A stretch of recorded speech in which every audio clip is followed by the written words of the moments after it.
السلام علیکم ورحمۃ اللہ وبرکاتہ۔ بسم اللہ الرحمن الرحیم۔ مجھے میری بہو بالکل بھی اچھی نہیں لگتی تھی۔ میرے شوہر اور بیٹے نے زبردستی میری دیورانی کی بیٹی کو میرے سر پر تھوپ دیا۔ میں چاہتی تھی کہ میرا بیٹا میری پسند کی لڑکی سے شادی کرے، مگر کسی نے میری بات نہ مانی۔ دل میں غصہ بھرا ہوا تھا، لیکن میں کچھ کر نہیں سکتی تھی۔ وقت گزرتا گیا، مگر میرا دل اس بہو کو قبول نہ کر سکا۔ وہ میرے سامنے آتی تو مجھے اور غصہ آ جاتا۔ میں اسے برداشت نہیں کر پا رہی تھی، اور آخر کار میں نے ایک فیصلہ کر لیا۔ ایک دن میں نے چائے میں زہر ملا کر اسے پلا دیا اور رات کے اندھیرے میں اسے صحن میں دفن کر دیا۔ صبح میرے بیٹے کے سامنے میں نے جھوٹی کہانی بنا دی، تیری بیوی کسی کے ساتھ بھاگ گئی ہے۔ مگر حیرت کی بات یہ تھی کہ میرا بیٹا بالکل پریشان نہیں ہوا، جیسے اسے کوئی فرق ہی نہ پڑا ہو۔ یہ بات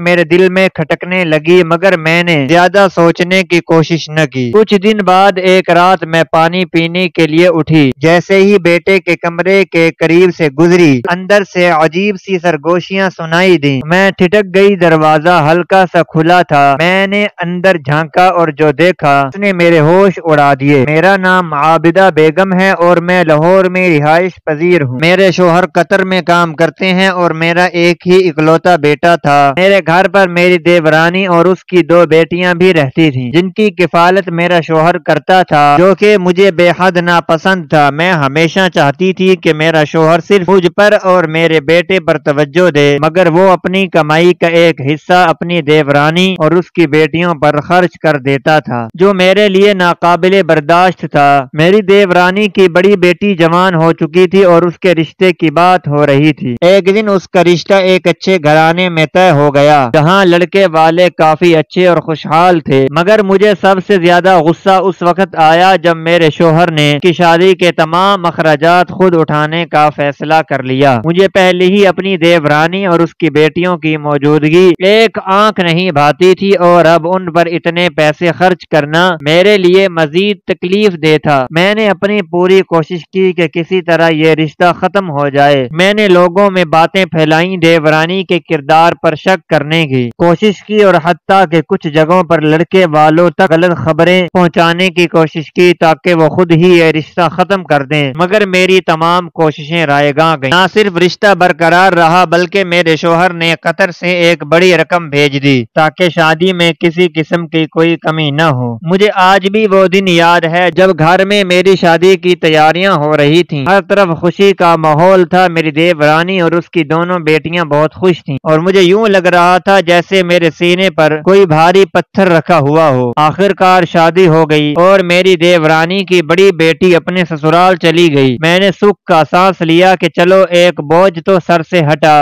مگر میری یہ خوشی زیادہ دیر تک قائم نہ رہ سکی، کیونکہ اب میری دیورانی کی چھوٹی بیٹی جوان ہو چکی تھی، اور سب سے بڑھ کر یہ کہ اسے میرا اپنا بیٹا پسند کرنے لگا تھا۔ ایک دن میرے بیٹے نے میرے سامنے آ کر اعلان کر دیا کہ وہ اپنی چچی کی چھوٹی بیٹی سے شادی کرنا چاہتا ہے۔ میرے پیروں تلے سے زمین نکل گئی۔ میرے شوہر نے پہلے ہی زبردستی اپنی بھانجی کو میرے سر پر سوار کر دیا تھا، اور اب میرا بیٹا بھی اسی راستے پر چل نکلا تھا۔ میں کسی صورت پہ یہ شادی نہیں ہونے دینا چاہتی، مگر میں جانتی تھی اگر میرے شوہر کو اس بات کا علم ہو گیا تو وہ فوراً اس رشتے کے لیے ہاں کر دیں گے، اور مجھے ایک بار پھر ان لوگوں کو برداشت کرنا پڑے گا۔ میرے دل میں نفرت بڑھتی جا رہی تھی۔ میں نے سوچ لیا تھا کہ میں اس بار خاموش نہیں بیٹھوں گی۔ میں کسی بھی قیمت پر یہ رشتہ نہیں ہونے دوں گی۔ میں نہیں جانتی تھی کہ تقدیر میرے لیے کچھ اور ہی فیصلے کر چکی تھی، کیونکہ اس دن کے بعد میرے بیٹے کا رویہ عجیب سا ہونے لگا تھا۔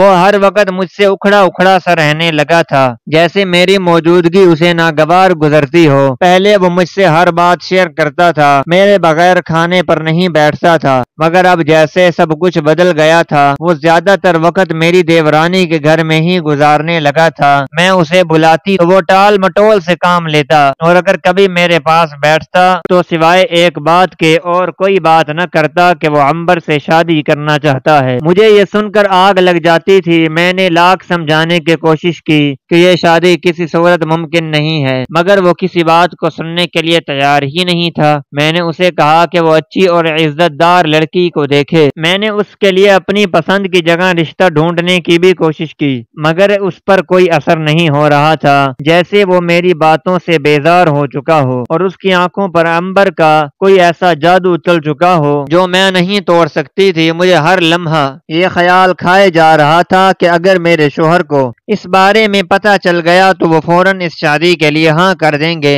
اور میں یہ کسی بھی صورت نہیں چاہتی۔ میں نے کئی بار اپنی دیورانی کو بھی سختی سے کہا کہ وہ اپنی بیٹی کو میرے بیٹے سے دور رکھے، مگر وہ ہمیشہ معصوم بن کر کہتی کہ وہ تو خود چاہتی ہے کہ امرین کا رشتہ ہو جائے، مگر وہ کیا کر سکتی ہے اگر دونوں ایک دوسرے کو پسند کرتے ہیں۔ یہ جواب سن کر میرا خون کھولنے لگا تھا۔ میں جانتی تھی کہ یہ سب اس عورت کی چالاکیوں کا نتیجہ ہے۔ اس نے پہلی اپنی بڑی بیٹی کی ذمہ داری میرے شوہر کے سر پہ ڈال دی تھی، اور اب وہ اپنی چھوٹی بیٹی کو بھی اسی راستے پر ڈالنا چاہتی تھی، مگر میں یہ سب ہونے نہیں دوں گی۔ میں نے سوچ لیا تھا کہ میں کسی بھی قیمت پر اپنے بیٹے کو اس چالاک عورت کے جال میں پھنسنے نہیں دوں گی، مگر میں جانتی تھی کہ میرے بیٹے نے میرے خلاف ایک ایسا فیصلہ کر لیا ہے جو میرے وہم و گمان میں بھی نہیں تھا۔ ایک دن دوپہر کو میں اپنے کمرے میں سو رہی تھی کہ اچانک دروازے پر زور زور سے دستک ہونے لگی تھی۔ میں نے آنکھیں کھولی تو کچھ لمحے کے لیے سمجھ نہیں آیا کہ یہ شور کیسا ہے۔ دستک مسلسل ہو رہی تھی۔ میں نے اٹھ کر دروازہ کھولا اور جیسے ہی سامنے نظر پڑی تو میرے قدم زمین میں جم گئے۔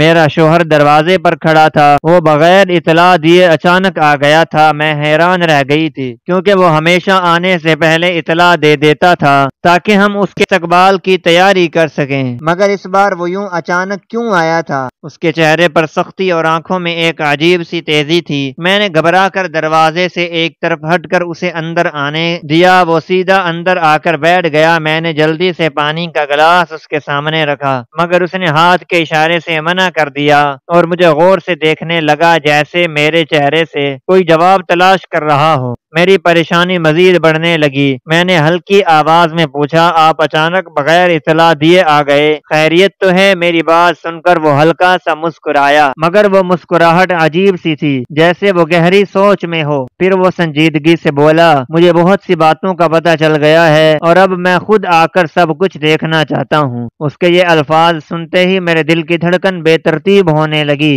کہیں اسے میرے بیٹے اور امرین کے معاملے کا تو علم نہیں ہو گیا تھا، یا پھر کوئی اور بات تھی؟ میرے دماغ میں ایک کے بعد ایک سوال اٹھنے لگے، مگر میں خاموش رہی۔ میں جانتی تھی کہ کچھ نہ کچھ ضرور ایسا ہوا ہے جس کی وجہ سے وہ یوں اچانک گھر آ گیا ہے۔ میرے شوہر اقبال مجھ سے کچے کچے سے تھے، جیسے ان کے دل میں کوئی خلش ہو۔ میں نے ان کے چہرے پر وہ محبت اور اپنائیت محسوس نہیں کی جو وہ ہمیشہ مجھ سے رکھتے تھے، تو میں نے سوچا کہ شاید سفر کی تھکن ہے، مگر جب 2-3 دن گزر گئے اور ان کا رویہ ویسا ہی رہا تو میرے دل میں شک کے بیج بوئے جانے لگے۔ اقبال اور میرا بیٹا اکثر آپس میں سرگوشیوں میں باتیں کرنے لگتے تھے۔ جب میں پاس جاتی تو یکدم خاموش ہو جاتے۔ پہلے میں نے اتفاق سمجھا، پھر جب یہ معاملہ بار بار ہونے لگا تو میرے صبر کا پیمانہ لبریز ہو گیا تھا۔ میں نے کئی بار اقبال سے پوچھا کہ آخر بات کیا ہے، مگر وہ ہر بار ٹال مٹول سے کام لیتے اور کہتے کچھ نہیں، ایسا تو نہیں ہے۔ میرا بیٹا بھی مجھ سے کترانے لگا تھا۔ وہ پہلے جیسا نہیں رہا تھا۔ جب بھی میں اسے بلاتی وہ بہانے بنا کر اٹھ جاتا۔ مجھے ایسا لگنے لگا جیسے وہ دونوں باپ بیٹے مجھ سے کچھ چھپا رہے ہیں، اور یہ بات میری نیندیں اڑانے لگی۔ کہیں ایسا تو نہیں کہ میرے شوہر کو امرین اور میرے بیٹے کے بارے میں سب کچھ معلوم ہو گیا ہے؟ اگر ایسا تھا تو پھر وہ سیدھا مجھ سے بات کیوں نہیں کر رہے تھے؟ اندر ہی اندر ایک عجیب سی بے چینی نے مجھے گھیر لیا تھا، جیسے میرے ہاتھ سے کچھ چھوٹنے والا ہو، مگر میں بے بس تھی۔ میں چاہ کر بھی حقیقت جان نہیں پا رہی تھی۔ رات کو میں نے موقع دیکھ کر اقبال کے پاس بیٹھنے کا فیصلہ کیا۔ میں نے سوچا کہ آج میں خود اس سے بات کروں گی اور اپنے بیٹے کے رشتے کے لیے اپنی پسند بتاؤں گی، تاکہ اس امرین والی بات کا ہمیشہ کے لیے خاتمہ ہو جائے۔ اقبال بیڈ پر بیٹھا اپنے موبائل میں مصروف تھا۔ میں نے دھیرے سے کہا، اقبال، میں تم سے ایک ضروری بات کرنا چاہتی ہوں۔ وہ بغیر نظریں اٹھائے بولا، ہاں کہو۔ میں نے تھوڑا ہچکچاتے ہوئے بولا، میں نے اپنے بیٹے کے لیے ایک بہت اچھا رشتہ دیکھا ہے۔ میری ایک دوست کی بیٹی ہے، بہت شریف ہے اور نیک ہے۔ میں چاہتی ہوں کہ ہم جلدی سے اس کی بات پکی کر دیں۔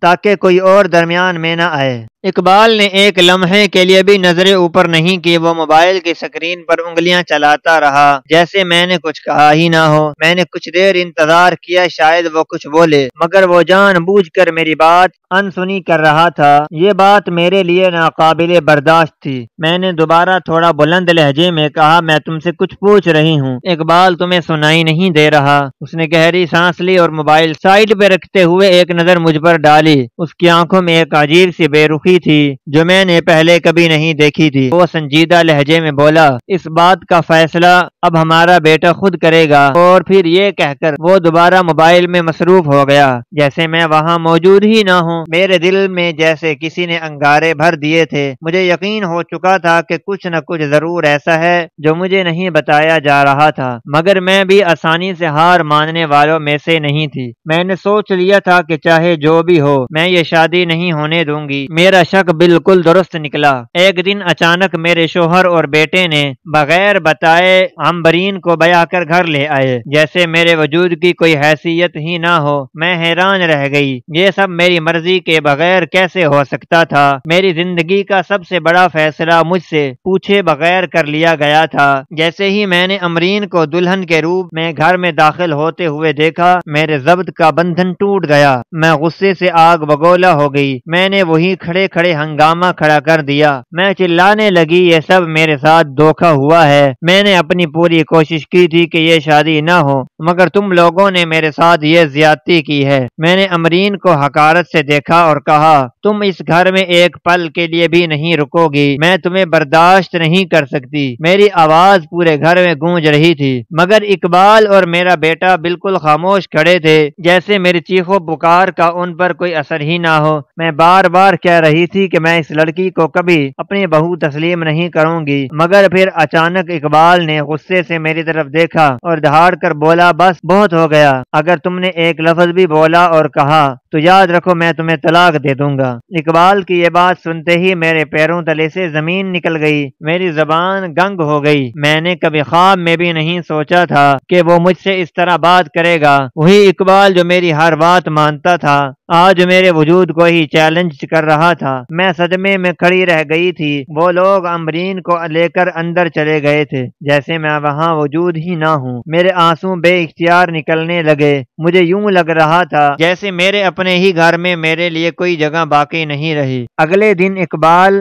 قطر واپس چلا گیا، جیسے وہ اپنا فرض پورا کر کے سکون سے نکل گیا ہو۔ میں نے شکر کا سانس لیا کیونکہ اس کے سامنے بے بس تھی، مگر اب میرے لیے راستہ صاف ہو چکا تھا۔ اقبال کی غیر موجودگی میرے لیے کسی آزادی سے کم نہیں تھی۔ مجھے تو بس موقع چاہیے تھا اور وہ مل گیا۔ اب میرے بیٹے کی غیر موجودگی میں نے عمرین کو تنگ کرنا شروع کر دیا۔ مجھے اس پر شدید نفرت تھی اور میں اسے کسی قیمت پر اپنے گھر میں خوش نہیں دیکھ سکتی تھی۔ میں نے اس کے کھانے پینے میں تاخیر کرنا شروع کر دی، کبھی اس کے کپڑے دھلوانے سے انکار کر دیتی، کبھی اس کے لیے پانی تک دینا گوارا نہ کرتی۔ اگر وہ مجھ سے کوئی بات کرتی تو میں سخت لہجے میں جواب دیتی یا اکثر انسنی کر دیتی۔ میں جان بوجھ کر اس پر گھر کے سارے کام ڈال دیتی اور اگر وہ کوئی غلطی کر بیٹھتی تو سخت سست سنا کر بے عزت کر دیتی۔ میں نے نوکروں کو بھی کہہ دیا کہ اس کی کوئی مدد نہ کرے۔ میں چاہتی تھی کہ وہ اس گھر میں ایک پل بھی سکون سے نہ گزارے۔ میں روز نئے طریقے سوچتی کہ اسے کیسے تنگ کروں، مگر حیرت کی بات یہ تھی کہ وہ سب کچھ سہ رہی تھی اور خاموشی سے میرا ہر ظلم برداشت کر رہی تھی، جیسے وہ کسی امتحان سے گزر رہی ہو۔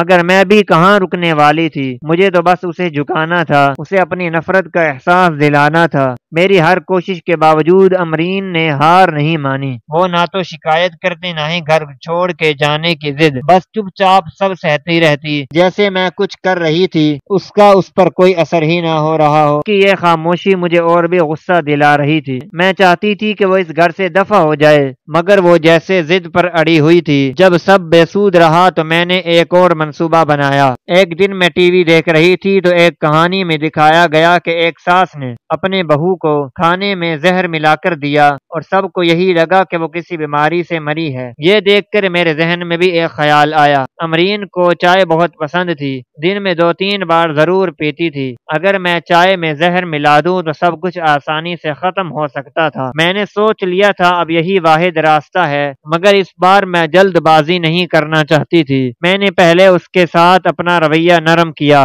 تاکہ کوئی شک نہ کرے۔ میں اس سے ہلکی پھلکی باتیں کرنے لگی، اس کے ساتھ کام میں ہاتھ بٹانے لگی، یہاں تک کہ اس کے لیے خود چائے بھی بنانے لگی تاکہ وہ مطمئن ہو جائے اور کسی قسم کا شبہ نہ کرے۔ چند دن بعد مجھے لگا کہ سب کچھ ٹھیک ہو چکا ہے اور امرین کو مجھ پر بالکل بھی شک نہیں رہا، تو میں نے اپنے منصوبے پر عمل کیا۔ میں نے دوپہر کی چائے میں زہر ملا دیا اور بڑے پیار سے امرین کو کپ پکڑایا۔ اس نے مسکرا کر شکریہ ادا کیا اور چائے پینے لگی۔ میں کب یہ مصیبت میری زندگی سے ختم ہو جائے۔ میں نے اپنے بیٹے کو یقین دلایا کہ میں اب امرین سے خوش ہوں اور اس کے ساتھ کچھ بھی برا نہیں کروں گی۔ وہ بھی میرے اس بدلے ہوئے رویے سے مطمئن ہو گیا تھا۔ میں نے ہر ممکن طریقے سے اسے باور کروایا کہ اب سب کچھ ٹھیک ہے اور میں امرین کو قبول کر چکی ہوں۔ یہ سب کہنے کے بعد میرا بیٹا بھی مجھ پر بھروسہ کرنے لگا۔ وہ اب بے فکر ہو چکا تھا اور یہی وہ لمحہ تھا جس کا میں نے انتظار کیا تھا۔ جس دن میں نے امرین زہر دینے کا فیصلہ کیا اسی دن میں نے چالاکی سے کام لیا۔ میں نے صرف اس کے لیے نہیں بلکہ اپنے بیٹے کے لیے بھی چائے بنائی تاکہ کسی کو شک نہ ہو۔ میں نے دونوں کے لیے الگ الگ کپ رکھے اور امرین والے کپ میں زہر ملا دیا۔ امرین نے مسکراتے ہوئے چائے لی اور سکون سے پی لی۔ میں اطمینان سے بیٹھ گئی، مجھے معلوم تھا کہ اب زیادہ دیر نہیں لگے گی۔ میں نے دیکھا کہ کچھ ہی دیر بعد اس کی طبیعت بگڑنے لگی، اس کا چہرہ پیلا پڑ گیا، وہ اب بار بار اپنا سر پکڑنے لگی۔ میں نے حیرت کا ناٹک کیا اور بے فکری سے بیٹھی رہی، مگر میرے بیٹے نے فوراً محسوس کر لیا کہ کچھ غلط ہو رہا ہے۔ وہ گھبرا کر امرین کے قریب آیا اور اسے سنبھالنے کی کوشش کی۔ امرین کی حالت تیزی سے بگڑ رہی تھی۔ میرا بیٹا فوراً اسے ہسپتال لے جانے کے لیے باہر نکلا اور میں بے بسی سے دیکھتی رہ گئی۔ میں نے سوچا تھا کہ سب کچھ خاموشی سے ختم ہو جائے گا، مگر میرا بیٹا اس قدر جلدی رد عمل دے گا یہ میں نے نہیں سوچا تھا۔ اب میں اضطراب میں تھی کہ کہیں حقیقت کھل نہ جائے۔ میرا بیٹا ہسپتال سے آیا تو اس کا چہرہ بالکل سپاٹ تھا۔ اس نے آتے ہی کہا امرین اب نہیں رہی۔ وہ خاموشی سے آیا اور سیدھا اپنے کمرے میں چلا گیا۔ میں نے اپنی خوشی کو چھپایا اور افسوس کا اظہار کیا، مگر اندر ہی اندر وہ مجھے سکون محسوس ہو رہا تھا۔ آخر وہ مصیبت میری زندگی سے ختم ہو چکی تھی۔ اب سب کچھ پہلے جیسا ہو جائے گا۔ دن گزرتے گئے مگر میں نے محسوس کیا کہ میرے بیٹے کے چہرے پر کوئی افسوس یا دکھ کے آثار نہیں تھے۔ نہ وہ رویا نہ ہی اس نے کوئی شکوہ کیا، بس عام دنوں کی طرح زندگی گزارنے لگا۔ یہ میرے لیے حیران کن تھا۔ میں نے سوچا کہ وہ اپنی بیوی کی موت کے بعد کم سے کم کچھ دن تو افسردہ رہے گا، مگر ایسا کچھ نہیں ہوا۔ وہ معمول کے مطابق کھاتا پیتا اور باہر جاتا جیسے کچھ ہوا ہی نہ ہو۔ یہ بات مجھے بہت عجیب لگنے لگی تھی۔ مجھے سمجھ نہیں آ رہی تھی کہ وہ امرین کی موت سے متاثر کیوں نہیں ہوا تھا۔ کیا وہ اسے اتنا پسند کرتا تھا جتنا ظاہر کرتا تھا، یا پھر اس کے دل میں پہلے سے ہی کچھ اور چل رہا تھا؟ مجھے اس کی اس بے حسی پر حیرت ہو رہی تھی، مگر میں نے خود کو سمجھایا کہ جو ہونا تھا وہ ہو چکا۔ اب مجھے بس اپنے گھر میں سکون سے رہنا تھا، مگر مجھے اندازہ نہیں تھا کہ جو کچھ میں نے کیا ہے اس کے اثرات ابھی باقی ہیں۔ اقبال کے واپس جانے کے بعد میں بہت اکیلی رہ گئی تھی۔ گھر میں خاموشی تھی، مگر عجیب سی بے چینی میرے دل میں رہنے لگی تھی۔ حالانکہ میں نے جو چاہا وہ ہو چکا تھا۔ امرین کی موت کے بعد میرا راستہ صاف ہو چکا تھا، مگر نہ جانے کیوں اکثر مجھے ڈر سا محسوس ہونے لگا، خاص طور پر رات کے وقت جب سب کچھ سنسان ہو جاتا۔ چند دنوں بعد میں نے محسوس کیا کہ میرے بیٹے کے کمرے سے رات کو عجیب آوازیں آتی ہیں، جیسے کوئی سرگوشیاں کر رہا ہو۔ کبھی ہلکی ہلکی سسکیوں کی آوازیں آتی اور کبھی کسی کے چلنے کی مدھم سی آہٹ۔ میں نے سوچا شاید میرا وہم ہوگا یا پھر میرا بیٹا اب بھی امرین کے بارے میں سوچتا ہوگا، مگر جیسے جیسے دن گزرتے گئے یہ آوازیں اور بھی واضح ہونے لگی۔ ایک رات میں نے ہمت کی، میں آہستہ آہستہ چلتی ہوئی اس کے کمرے کی طرف بڑھی۔ دروازہ تھوڑا سا کھلا ہوا تھا اور اندر ہلکی سی روشنی جل رہی تھی۔ میں نے دل تھام کر اندر جھانکا اور جو میں نے دیکھا وہ دیکھ کر میرے پیروں تلے سے زمین نکل گئی، میرے پورے جسم میں سنسنی سی دوڑ گئی کہ اندر جو کچھ ہو رہا تھا وہ میری سمجھ سے باہر تھا۔ میری آنکھیں حیرت سے پھٹنے لگیں، دل کی دھڑکن جیسے رک گئی۔ کمرے میں میرے بیٹے کے سامنے امرین بالکل صحیح سلامت بیٹھی تھی، وہ بالکل ویسی ہی تھی جیسے ہمیشہ ہوا کرتی تھی، ہلکی مسکراہٹ لیے نظریں جھکائے جیسے کچھ ہوا ہی نہ ہو۔ میرے جسم میں سنسنی دوڑ گئی، سانس لینا مشکل ہونے لگا۔ یہ کیسے ممکن تھا؟ میں نے خود اسے زہر دیا تھا، میرے بیٹے نے خود کہا تھا کہ وہ مر چکی ہے، میں نے خود اسے اپنے ہاتھوں سے دفن کیا تھا، مگر وہ یہاں میرے بیٹے کے کمرے میں بالکل زندہ تھی۔ میرے بیٹے کی آواز آئی، وہ نرمی سے امرین سے کچھ کہہ رہا تھا جیسے وہ روز کی طرح عام باتیں کر رہے ہوں۔ میں کانپتی ہوئی دروازے کے پیچھے چھپ گئی، خوف کی ایک لہر میرے پورے وجود میں دوڑ گئی۔ اگر امرین زندہ تھی تو پھر وہ جسے ہم نے دفن کیا تھا وہ کون تھا؟ اور سب سے بڑی بات، وہ یہاں کیسے آئی؟ جیسے ہی میں دروازے کے پاس کھڑی تھی، میرے کانپتے ہاتھ بے اختیار دروازے کے قریب پڑے، گلدان سے ٹکرا گئے، گلدان دھڑم سے نیچے گرا اور فرش پر ٹکڑے ٹکڑے ہو گیا۔ میرے بیٹے نے فوراً سر اٹھایا اور دروازے کی طرف دیکھا، اس کی نظریں مجھ پر پڑتے ہی وہ حیرت میں پڑ گیا، مگر اس کے چہرے پر کوئی خاص پریشانی نہیں تھی۔ وہ آہستہ آہستہ چلتا ہوا دروازے تک آیا، مگر میں نے مزید انتظار نہ کیا اور تیزی سے اندر داخل ہو گئی۔ میری نظریں سیدھی امرین پر تھیں جو بدستور وہاں بیٹھی تھی، بالکل نارمل جیسے کچھ ہوا ہی نہ ہو۔ میں نے کپ کپاتی آواز میں کہا، تم تو مر گئی تھی، کیسے بچ گئی؟ میرے الفاظ کمرے میں گونجنے لگے تھے، میرے اپنے کانوں پر مجھے یقین نہیں آ رہا تھا کہ میں امرین سے زندہ بات کر رہی ہوں۔ وہ بس مجھے خاموشی سے دیکھ رہی تھی، ہلکی مسکراہٹ اس کے چہرے پر تھی جیسے وہ میری گھبراہٹ سے لطف اندوز ہو رہی ہو۔ وہ میرے بیٹے نے مجھے گھور کر دیکھا اور بولا، امی آپ کو کیا ہوا ہے؟